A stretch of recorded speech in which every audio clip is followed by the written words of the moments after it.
हरे कृष्ण। श्रीमद् भगवद गीता अध्याय 8 श्लोक नंबर 5, 6 ऐं 7।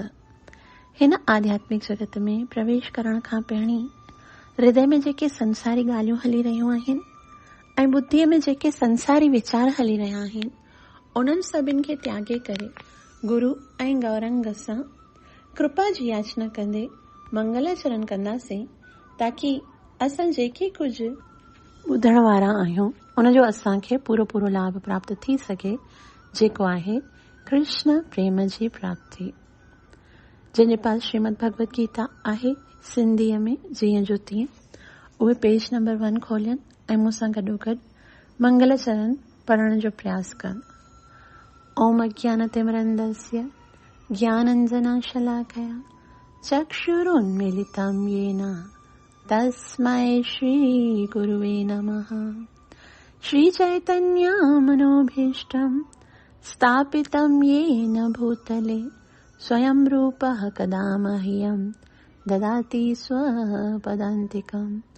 वन्देऽहं श्रीगुरुः श्रीयुतापदकमलं श्रीगुरुन् वैष्णवांश्च। श्रीरूपं साग्रजातं सगण रघुनाथान् वितं तं सजीवं साद्वैतं सावधूतं परिजनसहितं कृष्ण चैतन्यदेवं श्रीराधा कृष्णपादा सगण ललिता श्रीविशाखान्वितांश्च। हे कृष्ण करुणा सिंधु दीनबंधु जगतपते गोपीश गोपिका कांता श्री राधा कांत नमोस्तुते। तप्त कांचन गौरंगी राधे वृंदावनेश्वरी वृषभानुसुते देवी प्रणमामि हरिप्रिये। वाञ्छाकल्पतरुभ्यश्च कृपा सिन्धुभ्य एव च पतितनां पावनेभ्यो वैष्णवेभ्यो नमो नमः। श्री कृष्ण चैतन्य प्रभु नित्यानंद श्री अद्वैत गदाधर श्रीवासदि गौर भक्तवृंदा। हरे कृष्ण कृष्ण कृष्ण हरे हरे हरे राम राम राम हरे हरे।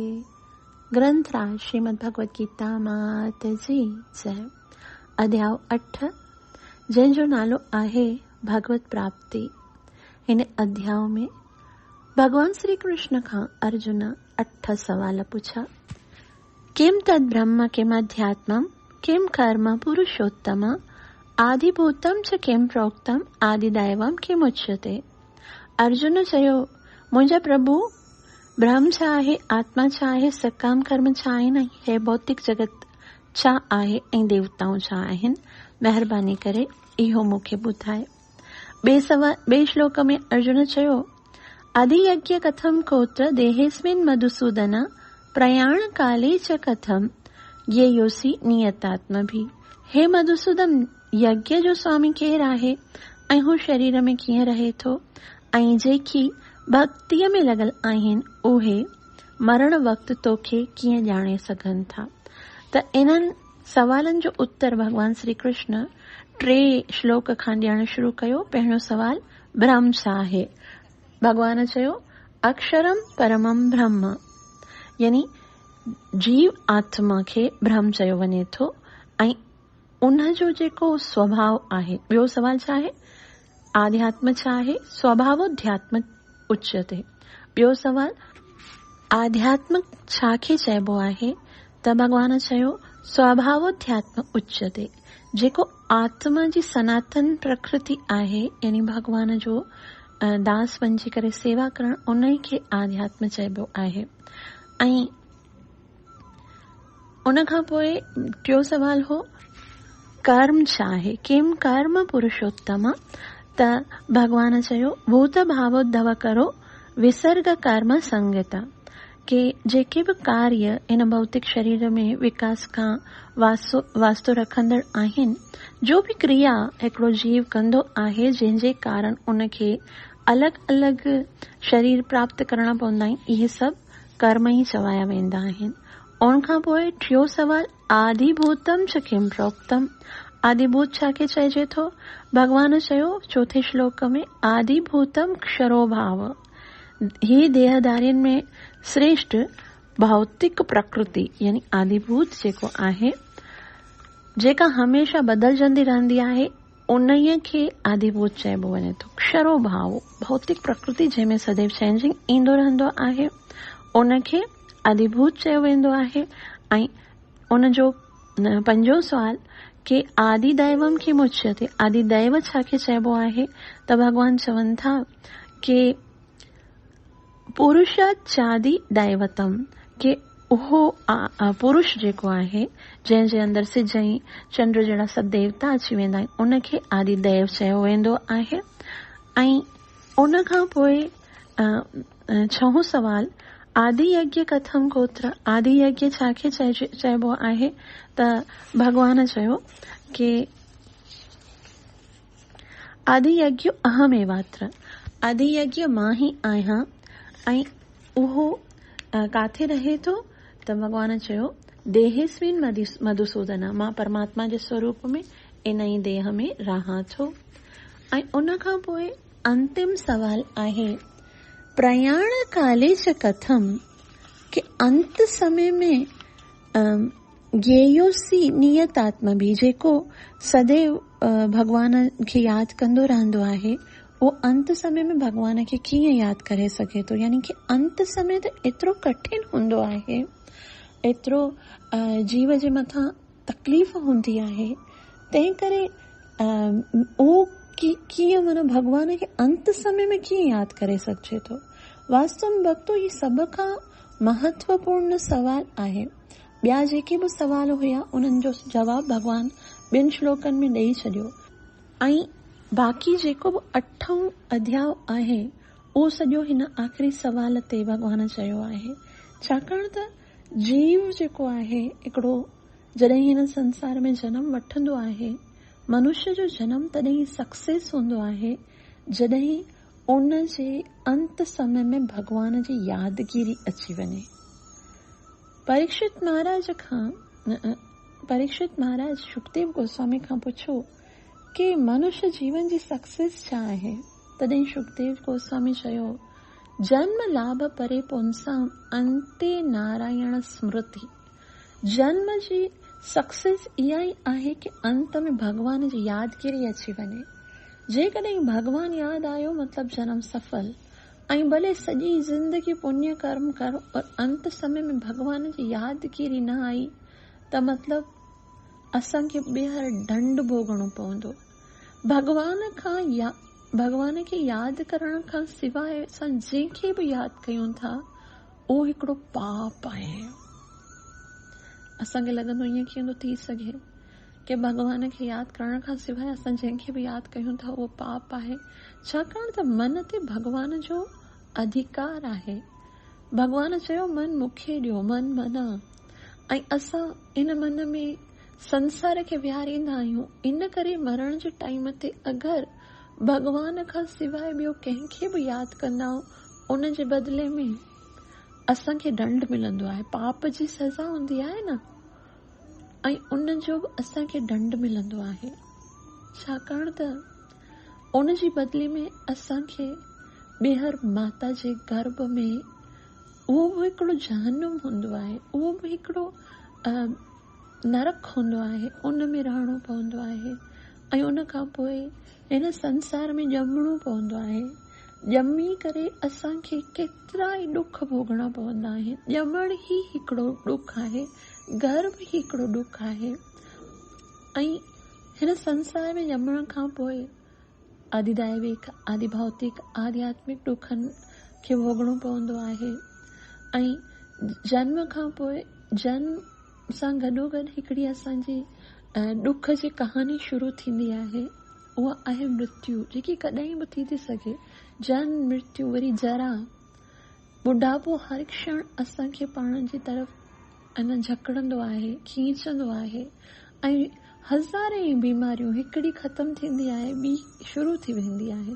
कॾहिं ॾंद में सूर त कॾहिं गोॾे में सूर, कॾहिं मथे में सूर त कॾहिं ज़ुकाम, कॾहिं मतिलबु इहे त सभु नंढियूं नंढियूं नॉर्मल बीमारियूं। वॾी भॻवान न करे कंहिंखे कोई सीरियस बीमारी थींदी आहे त जीवन में केवल दुख आहे। भॻवान बि त चयो आहे न कि ही संसार त ॾुखनि जो घर आहे, दुख लयम आहे, इन जे अंदरि कोई सुख कोन आहे। ऐं हिन संसार में असां छाजे करे वेंदा आहियूं? छाकाणि त मृत्यु जे समय भॻवान खे स्मरण न करे सघंदा आहियूं। जेको जनम उहो ई वठंदो आहे जेको मरण जे टाइम ते भॻवान खे स्मरण न करे सघे। अॼु इन ई ॻाल्हि खे भॻवान असांखे ॾाढे सुहिणे तरीक़े सां सम्झाईंदा। श्लोक नंबर 5, 6 ऐं 7 इहे हिक ॿिए सां रिलेटेड आहिनि, तंहिं करे असां इन्हनि 3 श्लोकनि खे पहिरीं पढ़ंदासीं ऐं पोइ इनखे सम्झण जो प्रयास कंदासीं। असांजो इहो जीवन बि इन्हनि 3 श्लोकनि ते डिपेंड करे थो ऐं भविष्य में असां कहिड़ो जनम वठूं था उहो बि इन्हनि 3 श्लोकनि ते ई डिपेंड करे थो। तंहिं करे तव्हां सभिनि सां हथ जोड़े प्रार्थना आहे कि थोरो सीरियस थी करे असांखे भॻवान जे इन्हनि शब्दनि खे सम्झण जो प्रयास करणो आहे। श्लोक नंबर 5 मूंसां गॾोगॾु पढ़ण जो प्रयास कयो। अव्हां सां हिकु भेरो वरी प्रार्थना आहे कि गीता खोले मूंसां गॾु पढ़ो, तॾहिं सम्झ में ईंदो। इहे जेके शब्द आहिनि कोई साधारण कोन आहिनि, साक्षात भॻवान जे मुख मां निकितल आहिनि ऐं इन्हनि शब्दनि जे उच्चारण मात्र सां असांखे भॻवान जी कृपा प्राप्त थींदी आहे। सभई मूंसां गॾु पढ़ो। अंतकाले च मामेव स्मरन् मुक्त्वा कलेवरम् यः प्रयाति समद्भावम् याति नास्त्यत्र संशयः। अंतकाले च मामेव स्मरन् मुक्त्वा कलेवरम् यः प्रयाति समद्भावम् याति नास्त्यत्र संशयः। अंतकाले च मामेव स्मरन् मुक्त्वा कलेवरम् यः प्रयाति समद्भावम् याति नास्त्यत्र संशयः। इन शब्दनि जी मायने ॾिसो। अंतकाले यानी मरण घड़ीअ में, च यानी भी, माम एव, माम यानी भगवान चवनि था मूंखे, एव माना सिर्फ पक सां खाली मूंखे, माम एव स्मरण यानी याद करण सां, मुक्त्वा छॾे थो, कलेवरम यानी हिन शरीर खे, यानी अंत समय में जेको मूंखे ही याद करे पंहिंजो कलेवर छॾे थो या पंहिंजे शरीर खे त्यागे थो। यह प्रयाति समद्भावम, तंहिंखे छा मिलंदो आहे? यह माना उनखे, प्रयाति यानी प्राप्त थिए थो, स उहो, मदभावम मुंहिंजे गुण खे, यानी उहो मुंहिंजे ई गुण खे प्राप्त करे थो, यानी मुंहिंजे ई धाम खे प्राप्त करे थो। अर्जुन चवे थो कि अच्छा को उनजो कोई प्रमाण आहे? तॾहिं भगवान चए थो याति नास्त्यत्र संशया, बेशक उनमें कोई बि न अस्ति। नास्ति जो मतलब आहे इन में कोई भी न अस्ति, न आहे, अत्र इन में, संशय यानी शक। मां चवां थो मुंहिंजो चवण ही गारंटी आहे, तोखे ॿियो कहिड़ो प्रमाण घुर्जे अर्जुन? मां तोखे चवां थो त इन में ॿियो कोई बि शक कोन आहे। छे में शक कोन आहे?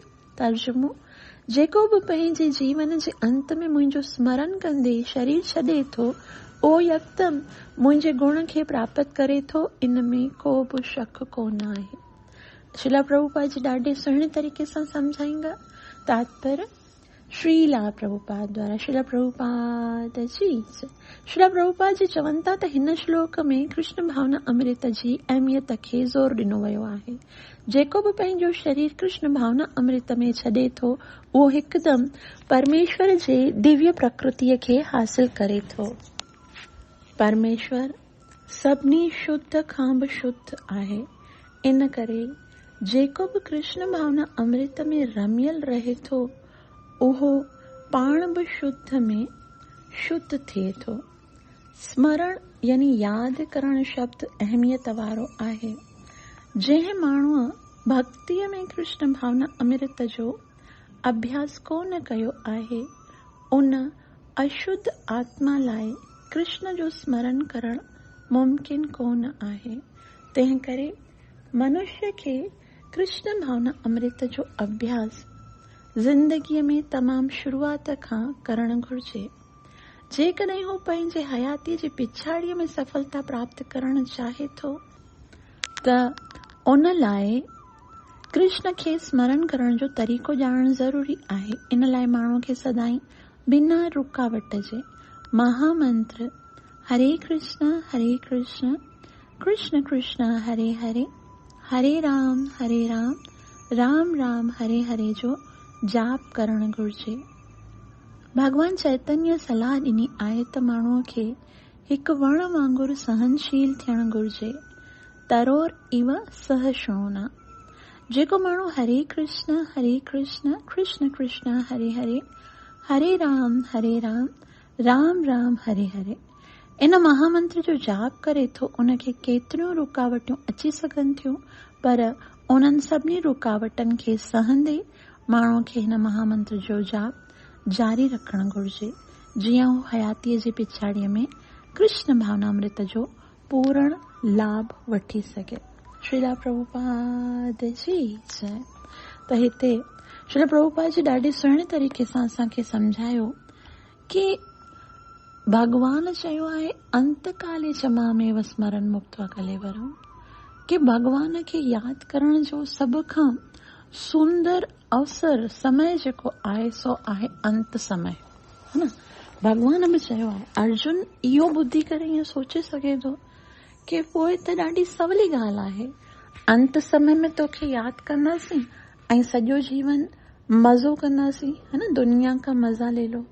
लेकिन श्रीला प्रभुपाद जी चवनि था कि न, ईअं जेकॾहिं असांखे अंत समय में सफलता प्राप्त करणी आहे त पोइ उन जे लाइ तयारी पूरी ज़िंदगी करणी आहे।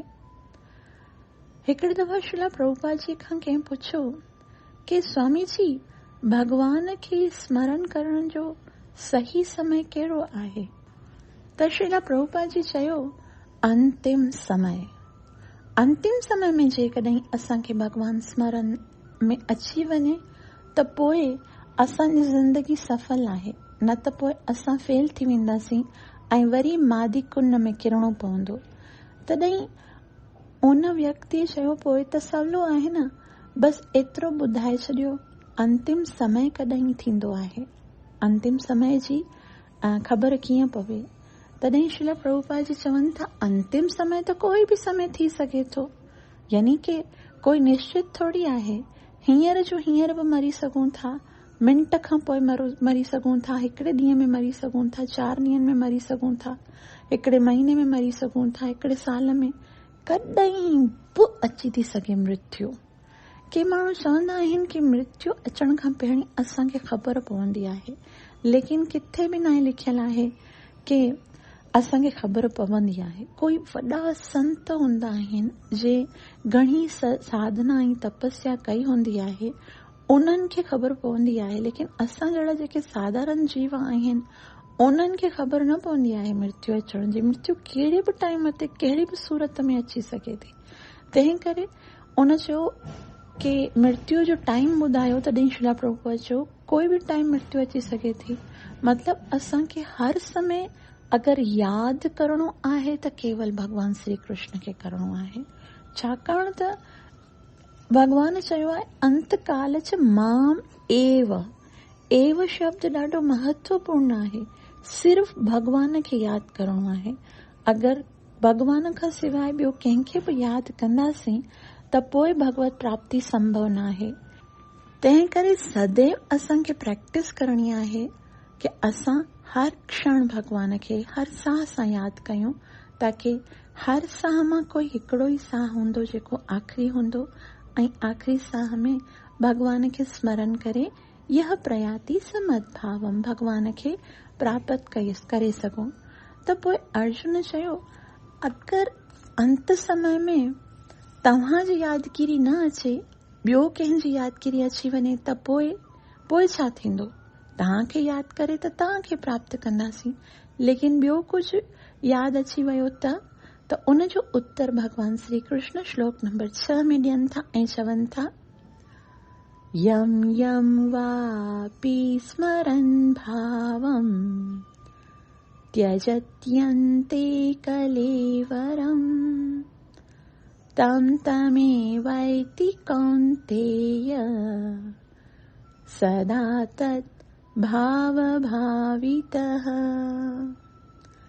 यम यम वापि स्मरन् भावम् त्यजत्यन्ते कलेवरम् तं तमेवैति कौन्तेय सदा तत् भावभावितः। शब्दार्थ यम यम मानी जो कुछ भी, वा अपि यानी कहिड़े बि तरह, स्मरण कंदे यानी याद कंदे, भावम यानी स्वभाव, त्यजत्यन्ते त्यजत्यन्ते यानी छॾे थो, अंत यानी अंत काल में, कलेवरम यानी शरीर खे, तम तमय वैति कौन्तेय तम तमय यानी उन साॻे एव मन पक ई एति प्राप्त करे थो, कौन्तेय हे कुंती जा पुट, सदा तत् सदा यानी सदैव, सदाई, तत् यानी उन खे, भाव भाविता भाव यानी हालत, भाविता मन यादि कंदे। तर्जुमो, हे कुंतीअ जा पुट, पंहिंजो शरीर छॾण वक़्तु जंहिं बि भाव खे कोई स्मरण करे थो, उन भाव यानी हालत खे उहो प्राप्त करे थो। माना अर्जुन जो प्रश्न छा हो कि जेकॾहिं कृष्ण खां सवाइ ॿियो कुझु यादि ईंदो त भगवान चवनि था, जंहिंखे बि यादि कंदा न उन खे प्राप्त कंदा, सदा तद भाव भाविता, जेको जेको यादि आयो उहो प्राप्त थींदो। त इहो हिकिड़ो जनरल रूल आहे ऐं इन जा अनेको उदाहरण, अनेको प्रमाण असां शास्त्रनि में पढ़ंदा आहियूं, जंहिंजो ज्वलंत प्रमाण आहे महाराजा भरत, जेको भले भगवान जी भक्ति बि घणी कयाई, लेकिन अंत समय में हिरण खे यादि कयाई ऐं हिरण जो योनी प्राप्त थी। उहो महाराजा भरत जेको एक छत्र राजा हो, पंहिंजा सभु राज रजवाड़ा, नौकर, दास दासियूं, घर बार छॾे करे गंडकी नदीअ ते वञी करे भगवान जो स्मरण करे रहियो हो, ऐं अंत समय में हिरण जे अंदर आसक्ति थी वयसि ऐं ॿियो जन्म उनखे हिरण जो प्राप्त करणो पियो, है न। त हिकिड़ो जनरल रूल भगवान हिते ॿुधाए रहिया आहिनि त अंत समय में जेको यादि आयो ओढ़ो ई जन्म प्राप्त थींदो। श्रील प्रभुपाद जी ॾाढे सुहिणे तरीक़े सां असांखे मृत्यु जी नाज़ुक घड़ीअ जे विषय में ॿुधाइनि था। श्रील प्रभुपाद जी चवनि था, मरण जे नाज़ुक घड़ीअ में माण्हूअ जे स्वभाव जे बदिलजण जो सिरिश्तो हिते ॿुधायो वियो आहे। जेको माण्हू पंहिंजे जीवन जे अंत में कृष्ण जो चिंतन कंदे पंहिंजो शरीर छॾे थो, उहो परम ईश्वर जे दिव्य स्वभाव खे प्राप्त करे थो। पर इहो सच कोन आहे त जेको माण्हू कृष्ण खां सवाइ कंहिं ॿिए जो चिंतन करे थो, उहो साॻो ई दिव्य भाव प्राप्त कंदो। के माण्हू चवंदा आहिनि सभिनि में भगवान आहे, सभु हिकु ई आहिनि, कंहिंखे बि यादि कयो भगवान जी प्राप्ति थींदी। श्रील प्रभुपाद जी असांखे ॿुधाए रहिया आहिनि, ऐसा नहीं है, छाकाणि त भगवान इन ॻाल्हि खे स्वीकार न कयो आहे। भले ई भगवान चवे थो मां कण कण में व्याप्त आहियां, लेकिन ईअं न चयो अथई कि कंहिंखे बि यादि करे तव्हां मूंखे प्राप्त करे सघो था। भगवान चयो जेकॾहिं केवल मूंखे यादि कंदा तॾहिं मूंखे प्राप्त कंदा। ऐं ॿियो जंहिंखे यादि कयो त पोइ मां ज़िम्मेवार कोन आहियां। यम यम वापि स्मरण भावम त्यजति अन्ते कलेवरम तम तमय वेति कौन्ते सदा तद्भाव भाविता। पोइ उन्हनि खे यादि कंदे त उन्हनि खे प्राप्त कंदे। पोइ ऐं मुंहिंजी ज़िम्मेवारी कोन आहे, तो इहा तुंहिंजी ज़िम्मेदारी आहे कि मूंखे यादि कर, पोइ मूंखे प्राप्त कंदे। त कोई बि कंहिंखे बि यादि करे भॻवान खे प्राप्त नथो करे सघे। उन जे लाइ स्पेशल भॻवान खे यादि करणो आहे। ऐं कोई बि भॻवान खे यादि करण खां सवाइ मोक्ष खे प्राप्त नथो करे सघे। न त कोई देवी देवता, न यक्ष, न गंधर्व, न किन्नर, न ही कोई देवी देवता इहो असांखे गारंटी ॾेई सघनि था कि उहे असांखे मुक्ति प्रदान कनि। कोई बि शास्त्र जेकॾहिं चवे थो त कृष्ण खां सवाइ ॿियो कंहिंखे यादि करे तव्हां मोक्ष प्राप्त करे सघो था, जनम मरण जे चक्कर खां छुटी सघो था, त सभ खां वॾो धोखो ॾेई रहियो आहे। तंहिं करे असांखे सावधान थियणो आहे। श्रीला प्रभुपाद जी असांखे हिते सावधान करे रहिया आहिनि त इहो सच कोन आहे त जेको माण्हू कृष्ण खां सवाइ कंहिं ॿिए जो चिंतन करे थो उहो साॻियो ई दिव्य स्वभाव प्राप्त कंदो। हिन ॻाल्हि जो असांखे सावधानीअ सां ध्यानु करणु घुर्जे त कीअं माण्हू मन जे सही हालत में मरी सघे थो। यहाँ श्रीला प्रभुपाद जी असांखे ॿुधाइनि था कि जीव खे मरण सिखणो आहे। पैदा त उहो थी वियो आहे ऐं मृत्यु अनिवार्य आहे। ऐं मरणो कीअं आहे? सिर्फ़ और सिर्फ़ भगवान श्री कृष्ण के स्मरण कंदे मरणो आहे। श्रीला प्रभुपाद जी उदाहरण ॾींदे चवनि था त महाराजा भरत जेकोणिक हिकु महापुरुष हो, पंहिंजे जीवन जे अंत में हिकु हिरण जे बारे में सोचियो। तंहिं करे पंहिंजे ॿिए जनम में हुन खे हिरण जो शरीर मिलियो हो। जेतोणीक हिरण जे रूप में हो तॾहिं बि खेसि पोइ जन्म जा कर्म यादि हुआ, पर हुनखे पशुअ जो शरीर स्वीकार करणो पियो। इन में शक कोन आहे त माण्हूअ जे सॼे जीवन जा सोच वीचार कठा थी करे मरण वक़्तु हुन जे सोच वीचारनि ते असर विझनि था। तंहिं करे माण्हूअ जे इहो जीवन हुन जो ॿिए जन्म जी रचना करे थो। जेकॾहिं को माण्हू मौजूदा जीवन में सतोगुण में रहे थो ऐं सदाईं कृष्ण जो चिंतन करे थो त पोइ हयातीअ जे अंत काल में हुन लाइ कृष्ण जो स्मरण करणु मुमकिन थिए थो। श्रीला प्रभुपाद जी चवनि था कि जेकॾहिं असां पूरो जीवन शुद्ध रहूं था, जीअं पहिरें श्लोक जे तात्पर्य में श्रीला प्रभुपाद जी ॾाढी सुहिणी ॻाल्हि ॿुधाई आहे त भगवान जेको आहे सो शुद्ध आहे। परमेश्वर सभिनी शुद्धनि खां बि परम शुद्ध आहे। इन करे जेको बि कृष्ण भावनामृत में रमियल रहे थो उहो पाण बि शुद्ध थिए थो। जेसिताईं जीवन शुद्ध न आहे तेसिताईं स्मरण शुद्ध थी नथो सघे। इन करे भगवान खे स्मरण करण जे लाइ स्थिति कहिड़ी हुजे? शुद्धता, प्योरिटी। जीवन में, खाइण में, हलण में, चलण में, ॻाल्हाइण में जीवन जेकॾहिं पवित्र आहे तॾहिं ई असां भगवान खे यादि करे सघूं था। श्रीला प्रभुपाद जी चवनि था त जेको बि कृष्ण भावनामृत में रमियल रहे थो उहो पाण बि शुद्ध ऐं शुद्ध थिए थो। स्मरण शब्द अहमियत वारो आहे। जंहिं माण्हूअ भक्तिअ में कृष्ण भावनामृत जो अभ्यास कोन कयो आहे उन अशुद्ध आत्मा लाइ कृष्ण जो स्मरण करणु मुमकिन कोन आहे। तंहिं करे मनुष्य खे कृष्ण भावनामृत जो अभ्यास ज़िंदगीअ जे तमामु शुरूआत खां करणु घुर्जे। ईअं कोन आहे कि सॼी ज़िंदगी अपराध कयूं ऐं अंत समय में भगवान खे स्मरण कयूं। असांखे यादि उहो ई ईंदो जंहिंखे सॼो जीवन यादि कयूं था। तंहिं करे असांखे हिकिड़ो पंहिंजे जीवन जो कैलकुलेशन करणो आहे कि हिकिड़े ॾींहं में असां केतिरी देर ताईं भगवान खे स्मरण कंदा आहियूं ऐं केतिरी देर ताईं संसार जे कचरे खे स्मरण कंदा आहियूं। भगवान खां सवाइ ॿियो कुझु बि आहे हिन संसार में उहो सभु असत्य आहे। उहो सभु असांजी सोच खे, असांजे जीवन खे अपवित्र बनाइण जे लाइ आहे ऐं उहो सभु माया आहे। हाणे असांखे चॉइस करणो आहे त केतिरो असां कृष्ण खे स्मरण कयूं ऐं केतिरो माया खे स्मरण कयूं। भगवान चवनि था, यम यम वापि स्मरण भावम त्यजत्यन्ते कलेवरम तम तमय वेति कौन्ते सदा तद भाव भाविता। हे अर्जुन, जंहिं जंहिं खे यादि कंदे तेरी तेरी वस्तुअ खे, तेरी तेरी जीवन खे प्राप्त कंदे। मतिलबु असांजो स्मरण ई असांजे नए जन्म जो निर्माण करे रहियो आहे।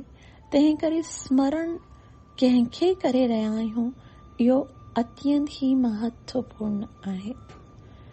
श्री प्रभुपाद जी चवनि था, जेकॾहिं को माण्हू मौजूदा जीवन में सतो गुण में रहे थो ऐं सदाईं कृष्ण जो चिंतन करे थो, त पोइ हयाती जे अंत काल में उन लाइ कृष्ण जो स्मरण करणु मुमकिन रहे थो। सतो गुण में रहे थो मतिलबु उन जी हर क्रिया सतो गुणी हुजे, उन जो खाधो पीतो सतो गुण हुजे, उन जो रहन सहन सतो गुणी हुजे, उन जो सुम्हणु, उन जो उथणु, हर शइ जेकॾहिं सतो गुण में आहे त पोइ ऊर्ध्वम गच्छन्ति सत्वस्थो, पोइ ई उहो आध्यात्मिक जीवन खे प्राप्त करण जी योग्यता प्राप्त करे सघे थो। श्री प्रभुपाद जी अॻियां चवनि था त अहिड़ीअ तरह मनुष्य खे कृष्ण जे दिव्य स्वभाव ॾांहुं तब्दील थियण में मदद मिले थी। जॾहिं कोई कृष्ण जी दिव्य सेवा में लीन रहे थो त पोइ हुन जो ॿियो आध्यात्मिक शरीर थींदो, न त भौतिक। तंहिं करे हरे कृष्ण कृष्ण कृष्ण हरे हरे, हरे राम राम राम हरे हरे। हिन महामंत्र जो जाप माण्हू जे अंत काल में संदसि ज़िंदगीअ जे भाव जी कामयाबीअ सां बदिलाइण जो सभ खां उत्तम तरीक़ो आहे। श्रील प्रभुपाद जी कंक्लूजन ॿुधाइनि था कि वैसे त असांजो पूरो जीवन अपवित्र आहे। हर हिकु क्षण में असांजी हर हिकु इंद्रिय सां असां अपराध करे रहिया आहियूं, लेकिन भगवान जो नाम एतिरो त पवित्र आहे जो जेकॾहिं असां उन जो उच्चारण कंदा आहियूं त असांजे जीवन जी अपवित्रता समाप्त थी वेंदी आहे। त जेतिरो जेतिरो असां नाम जप कंदा आहियूं एतिरो एतिरो असां प्योर थींदा आहियूं, ऐं जेतिरो जेतिरो असां प्योरिटी खे प्राप्त कंदा ओतिरो ओतिरो भगवान जे निकट ईंदा आहियूं, छाकाणि त भगवान शुद्ध आहे।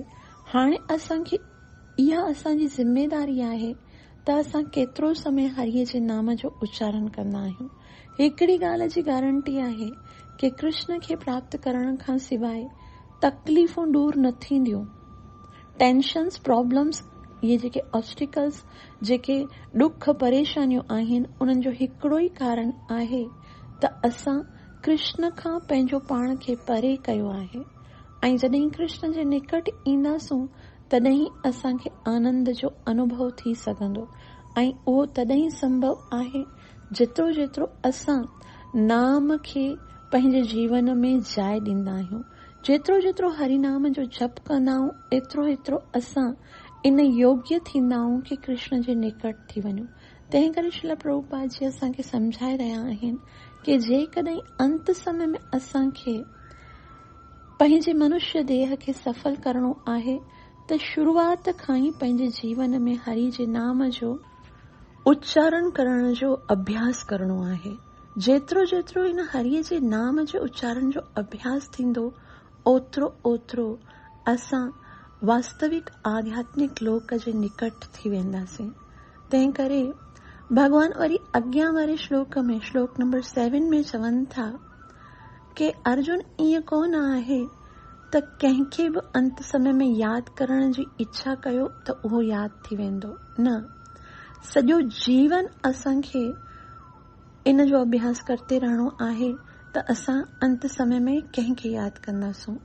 भगवान चवनि था, तस्मात् सर्वेषु कालेषु मामनुस्मर युध्य च मयि अर्पिता मनो बुद्धि मामे वैश्यस्य संशयः। तस्मात् सर्वेषु कालेषु मामनुस्मरयुध्य च मय्यर्पित मनोबुद्धिः मामे वैश्यस्य संशयः। तस्मात् सर्वेषु कालेषु मामनुस्मरयुध्य च मय्यर्पित मनोबुद्धिः मामे वैश्यस्य संशयः। शब्दार्थ तस्मात् सर्वेषु कालेषु। तस्मात् माना तंहिं करे मतलब जंहिंखे याद कंदा तंहिंखे प्राप्त कंदा तंहिं करे सर्वेषु कालेषु। सर्वेषु यानी सभिनी, कालेषु यानी वक्तन में। माम अनुस्मर मूंखे स्मरण कर, मूंखे याद कर। ऐं गॾोगॾु युध्य च युद्ध भी कर यानी पंहिंजो कर्तव्य तोखे पूरो करणो आहे। लेकिन केवल कर्तव्य पूरो करे तूं भगवत धाम खे प्राप्त न कंदे। कर्तव्य प्लस माम अनुस्मर, पंहिंजो युद्ध ऐं साथ में मूंखे याद करण, इहे ॿई कार्य करणा आहिनि। त अर्जुन चवंदो ईअं कीअं करे सघां थो? कर्तव्य करणो आहे, युद्ध करणो आहे, पोइ तोखे स्मरण कंदे युद्ध कीअं कयां? तॾहिं भॻवान चए थो हथनि सां कंदे न युद्ध। मई अर्पित मनोबुद्धि, पंहिंजो मन ऐं बुद्धि मूंखे न अर्पित करे छॾ। ही मन जेको आहे उहो लगाम आहे, बुद्धि सारथी आहे। ऐं सारथीअ जी जाइ ते भॻवान खे विहारे करे मन रूपी लगाम जेकॾहिं असां भॻवान जे हथ में ॾींदा आहियूं त इंद्रियन रूपी जेके घोड़ा आहिनि उन्हनि जे एक्सीडेंट जो कोई खतरो न रहंदो आहे। लेकिन मन में जेकॾहिं संसार खे विहारे करे बुद्धीअ ते पंहिंजी बेवकूफ़ी वारी सारथीअ खे विहारींदासीं त पोइ त इंद्रियूं असांखे अवश्य एक्सीडेंट कराईंदियूं। तंहिं करे भॻवान चवनि था मई अर्पित मनोबुद्धि, मन ऐं बुद्धि मूंखे अर्पित कर। इन सां छा थींदो? मामे वैश्यस्य संशय, अवश्य तूं मूंखे ई माम एव, ऐश्यसी जो मतलब आहे अवश्य मूंखे ई हासिल कंदे, असंशय, इन में कोई बि शक कोन आहे। तर्जुमो, भगवान चवनि था तंहिं करे अर्जुन तोखे सदाई कृष्ण जे रूप में मुंहिंजो चिंतन करणु घुर्जे ऐं साॻिए ई वक़्तु लड़ाई करण जो पंहिंजो मुक़ररु फर्ज़ निभाइणु घुर्जे। पंहिंजनि कार्यनि खे मुंहं में लॻाइण सां ऐं पंहिंजे मन ऐं बुद्धीअ खे मुंहं में स्थिर करण सां तूं बिना शक जे मूंखे प्राप्त कंदे। श्रीला प्रभुपाद जी च। श्रीला प्रभुपाद जी चवनि था त अर्जुन खे ॾिनल हीअ उपदेश भौतिक कार्यनि में लॻल सभिनी माण्हुनि लाइ तमामु महत्वपूर्ण आहे। भॻवान ईअं कोन थो चवे त मनुष्य खे पंहिंजा मुक़ररु थियल फर्ज़ ऐं ॿिया कार्य छॾे ॾियणु घुर्जनि। हू उन्हनि खे जारी रखी सघे थो। साॻे ई वक़्तु 16 माला हरे कृष्ण कृष्ण कृष्ण हरे हरे, हरे राम राम राम हरे हरे, इन महामंत्र जो जाप कंदे खेसि यादि करे सघे थो। ईअं करण सां हू पक दोषनि खां मुक्त थींदो ऐं मन ऐं बुद्धीअ खे कृष्ण में लॻाईंदो। कृष्ण जे नालनि जी जाप करण सां मनुष्य परम धाम कृष्ण लोक खे प्राप्त कंदो, इन में कोई शक कोन आहे। श्रीला प्रभुपाद की जय।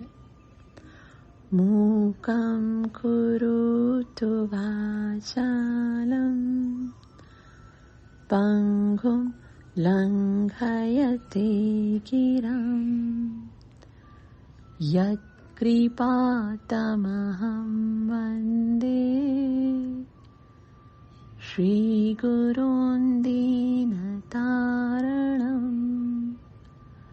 परमानन्दमाधवं श्रीचैतन्य ईश्वरम्।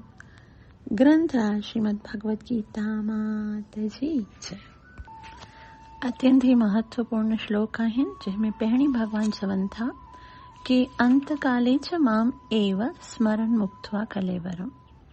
हिते जेकी मेन ॻाल्हि भॻवान ॿुधाए रहिया आहिनि उहा आहे मृत्युअ जे समय, अंतकाले च माम एव। लेकिन भॻवान हिते मृत्युअ जो शब्द यूज़ न कयो, बल्कि भॻवान चयो आहे मुक्त्वा कलेवरम। कलेवर चवंदा आहिनि हिन शरीर खे, मुक्त्वा माना त्याग करणु। त भॻवान हिते जेकी मेन ॻाल्हि असांखे ॿुधाइणु चाहिनि था उहा इहा आहे कि हिकिड़ो ॾींहुं अहिड़ो ईंदो आहे जॾहिं असां, यानी असां माना आत्मा, कलेवर माना हिन शरीर खे त्याग कंदी आहे ऐं उहो हूंदो आहे असांजे हिन शरीर जो अंत समय। आत्मा त अमर आहे, अजर आहे, उनजो त कॾहिं बि नाश नथो थिए, परंतु ही शरीर असांखे अवश्य छॾिणो आहे। जंहिं शरीर जे लाइ असां एतिरा पाप कंदा आहियूं, एतिरा अपराध कंदा आहियूं, जे जिभ खे संतुष्ट करण जे लाइ केतिरा ई जीवन जी हत्या करे खाईंदा आहियूं। भॻवान चए थो हिकिड़ो ॾींहुं अहिड़ो ईंदो जॾहिं इन शरीर खे असांखे छॾिणो आहे। ऐं उन टाइम ते भॻवान चवंदा करणो छा आहे, माम एव, मूंखे ई स्मरण करणो आहे। जेकॾहिं ईअं कंदा त पोइ इहा प्रयाति समद्भावम, पोइ मूंखे प्राप्त कंदा। त हिते हिकिड़ो सवाल उथे थो कि भई अगरि भॻवान खे स्मरण करण खां सवाइ अंत समय अची वियो या पोइ इहो शरीर त्याॻियो, त पोइ भॻवान ॿुधाइनि था पोइ उन टाइम ते जंहिंखे जंहिंखे यादि कंदा उनखे प्राप्त कंदा। यम यम वापी स्मरण भावम त्यजत्यन्ते कलेवरम। ही कलेवर त्याग कंदे, ही शरीर आत्मा जंहिं टाइम ते छॾींदी आहे उन टाइम ते जंहिंखे बि यादि कंदी उनखे ई प्राप्त कंदी। तम तमय वाइति कोन्ते सदा तत् भाव भाविता। त पोइ हिते हिकिड़ो प्रश्न उथे थो, पोइ असां छा कयूं कि अंत समय में भॻवान जी यादगिरी अचे। उनजो उत्तर ॾींदे भॻवान चवनि था तस्मात् सर्वेषु कालेषु। अंत समय में मूंखे यादि करण जे लाइ हिकिड़ी विधि ॿुधायां थो। सर्वेषु कालेषु माना हर समय माम अनुस्मरा, मूंखे स्मरण करणो आहे। लेकिन हिते भॻवान स्मरण शब्द न लिखियो, भॻवान हिते चयो माम अनुस्मरा। अनुस्मरा मतलब भॻवान खे यादि करण जो, भॻवान खे स्मरण करण जो तरीक़ो भॻवान ॿुधायो आहे, जेको आचार्यनि, जेको शास्त्रनि में लिखियल आहे कीअं भॻवान खे स्मरण कजे, भॻवान जे कीअं रूप जो स्मरण कजे, कीअं भॻवान जो ध्यानु कजे, कीअं भॻवान जो दर्शन कजे, कीअं भॻवान जे नाम जो जप कजे। असां कहिड़े बि नाम खे जपे करे या कहिड़े बि तरीक़े सां सेवा करे उहो वास्तविक उद्देश्य प्राप्त नथा करे सघूं। तंहिं करे परंपरा अत्यंत महत्वपूर्ण आहे। ही अनुस्मरण मतलब कि जीअं पहिरीं आचार्यनि कयो आहे, जीअं पहिरीं भक्तनि कयो आहे, उन ई संप्रदाय सां अॻियां वधणो आहे। गुरूअ जूं घणियूं ई क्वालिटियूं जंहिंमां हिकिड़ी इहा आहे कि गुरु संप्रदाय सां हुजणु घुरिजे। ऐं अॼु कोई बि अची करे आसन ते वेही करे चवंदो आहे मां गुरु आहियां, जंहिंजे पंहिंजे गुरूअ जो को पतो ई कोन आहे, है न, त उहो गुरु नथो थी सघे। गुरु माना उहो जेको ज्ञान ॾींदो आहे सो भॻवान सां स्टार्ट थींदो आहे। ऐं हिन कलयुग में 4 संप्रदाय आहिनि, कुमार संप्रदाय, श्री संप्रदाय, रुद्र संप्रदाय ऐं ब्रह्म नारद गौड़िया संप्रदाय। जेकॾहिं इन्हनि संप्रदायनि सां ज्ञान प्राप्त करे असां मंत्र जो जप कंदा आहियूं, उहो ई वैष्णव विधि आहे ऐं उन्हीअ जे द्वारा असां भॻवान खे प्राप्त करे सघूं था। इन खे चवंदा आहिनि अनुस्मरण। ऐं शास्त्र बि चवे थो संप्रदाय विहीना ते मंत्रा से निष्फला मता।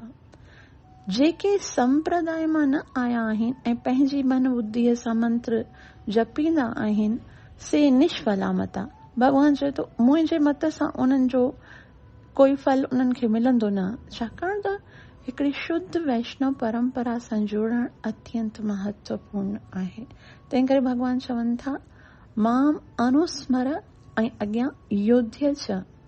युध्य च भॻवान ईअं चयो आहे कि हिन संसार में असां आया आहियूं, असां सभिनि खे कुझु न कुझु कर्तव्य निभाइणा आहिनि ऐं हिकिड़ो संघर्ष ई आहे असांजो जीवन।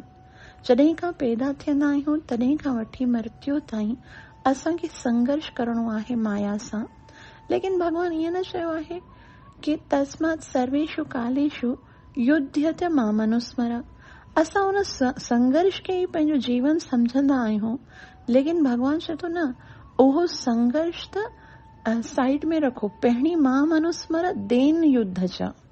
असां छा चवंदा कि भई भॻवान खे स्मरण करण जो समय नथो मिले, छाकाणि त जीवन में संघर्ष घणो आहे, लेकिन भॻवान चवनि था उन संघर्ष में विजयी थियण जो हिकिड़ो ई तरीक़ो आहे कि मूंखे स्मरण कयो वञे। तंहिं करे पहिरीं मूंखे स्मरण कयो ऐं उन खां पोइ युद्ध करो, उन खां पोइ पंहिंजे जीवन जा जेके बि कर्तव्य आहिनि, असांजो जीवन स्टार्ट थियणु घुर्जे भॻवान जे नाम सां, तॾहिं असां जीवन में अॻियां प्रगति करे सघूं था। अन्यथा जेको बि प्राप्त कंदासूं हिते ई छॾे वेंदासूं।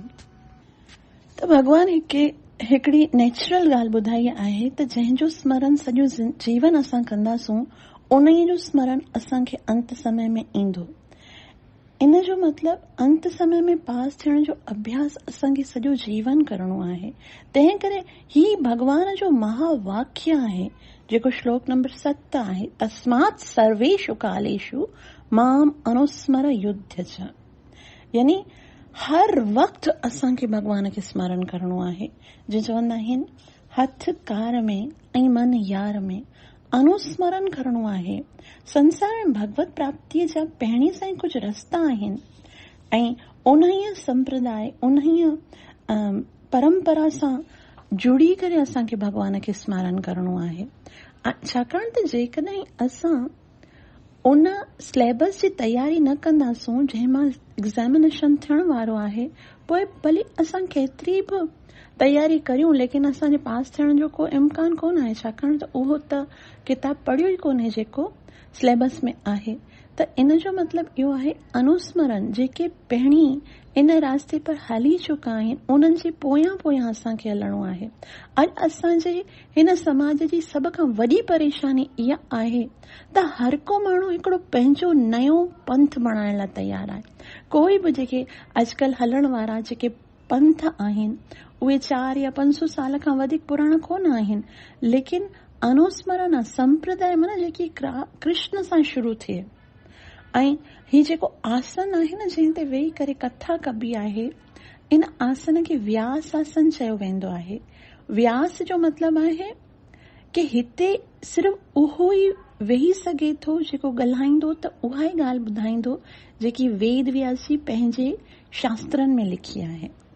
ऐं वेद व्यास जे अनुसार जेकॾहिं उहो ॻाल्हाए रहियो आहे त उन जी ॻाल्हि ॿुधण योग्य आहे, ऐं जेकॾहिं उहो उन शास्त्रनि जे अनुसार नथो ॿुधाए त पोइ उहो उहा किताब खणी कोन आयो आहे जेकी असांखे एग्ज़ामिनेशन में पास कराए सघे। उहा त पंहिंजी बणाई हुई किताब खणी आई है ऐं इन किताब खे पढ़ण वारे खे इम्तिहान में पास थियण त दूर जी ॻाल्हि आहे, इम्तिहान में विहण जे लाइ बि न ॾिनो वेंदो ऐं चयो वेंदो भॻवान जा पार्षद चवंदा चलो वञो पहिरीं वेद व्यास जी जे बनाए हुए जेको सिलेबस आहे उन जी तयारी कयो। ऐं वेद व्यास जी सिलेबस जी छा ॻाल्हि आहे? वेद व्यास जी ॿुधायो कृतेय ध्यायते विष्णु त्रेतायाम यज्ञतो मखे द्वापरे परिचर्यायाम कलौ तद हरि कीर्तना।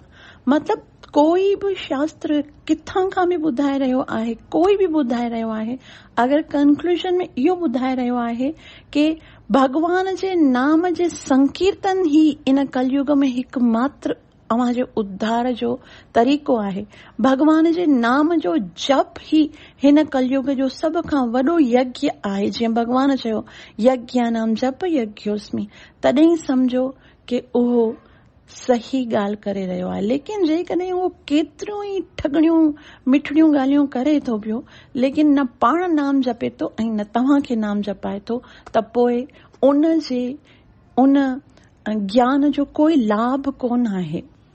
ज्ञानी उहो कोन आहे जेको ज्ञान जो वॾियूं वॾियूं ॻाल्हियूं करे, ज्ञानी उहो आहे जेको सही रस्ते ते हली करे पंहिंजे जन्म खे सफल करण जो कार्य करे ऐं ॿियनि खे बि सफल कराइण में उन्हनि जी सहायता करे। त भले ई कोई भक्त आहे जंहिंखे वॾियूं वॾियूं शास्त्रनि जूं ॻाल्हियूं नथो अचे, लेकिन जेकॾहिं उहो भगवान जे पवित्र नाम जो जप करे, भगवान जो अनुस्मरण मूंखे स्मरण कंदे जेकॾहिं उहो पंहिंजे हिन शरीर खे छॾे थो त पोइ अवश्य भॻवान चए थो यह प्रयाति स मद्भावम याति नास्त्यत्र संशया, इन में कोई संशय कोन आहे।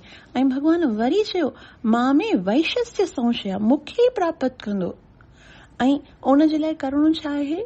मई अर्पित मनोबुद्धि, मन ऐं बुद्धीअ खे मूंखे समर्पित करणो आहे। ऐं उहो कीअं करणो आहे? इन श्लोक नंबर 7 खे असां सुभाणे वरी डिटेल सां पढ़ंदासीं। तव्हां सभिनि जा लख थोरा जो एतिरो प्रेम सां ॿुधी रहिया आहियो। कृपया मूंखे आसीस कयो त मां पंहिंजी सेवा ऐं साधना खे चङे तरीक़े सां कयां ऐं हरीअ जे नाम में मुंहिंजी रुचि उत्पन्न थिए ऐं गीता जी ज्ञान खे जन जन ताईं पहुचाए करे पंहिंजे जीवन खे सफल करे गुरु ऐं कृष्ण खे प्रसन्न करे सघां। ग्रंथराज श्रीमद् भगवत गीता मात जी जय। श्रीला प्रभुपाद जी जय। थाय गॉड।